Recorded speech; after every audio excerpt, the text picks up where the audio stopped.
પ્રાપ્ત માહિતી મુજબ શેરીમાં અન્ય બાળકો સાથે રમતા બાળક પર શ્વાને અચાનક બચકાભરી હુમલો કર્યો હતો. આ હુમલામાં બાળકને હાથના ભાગે ગંભીર ઇજાઓ થઈ હતી અને તાત્કાલિક સારવાર દરમિયાન બાળકને 6 ટાંકા આવ્યા હતા. આ સમગ્ર ઘટના સીસીટીવી ફૂટેજમાં પણ સામે આવી છે, જેમાં સ્પષ્ટ રીતે દેખાય છે કે શેરીમાં નિર્દોષ રીતે રમતા બાળક પર શ્વાન દોડીને હુમલો કરે છે. ઘટનાના પગલે સ્થાનિક રહીશો અને વાલીઓમાં ભારે રોષ જોવા મળી રહ્યો છે. સ્થાનિક નાગરિકોએ જણાવ્યું છે કે વિસ્તારમાં લાંબા સમયથી રખડતા શ્વાનોની સમસ્યા છે, પરંતુ નગરપાલિકા દ્વારા કોઈ નક્કર કાર્યવાહી કરવામાં આવી નથી.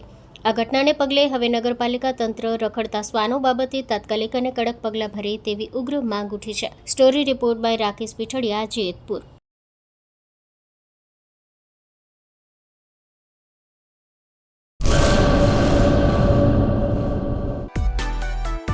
માં motor driving, safe and sure driving.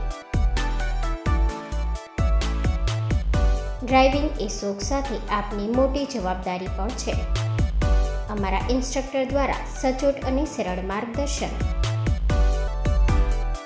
આપની રોજની તાલીમની માહિતી મેળવીને શું અધુરાશ છે એના ઉપર પૂરું ફોકસ કરાય છે.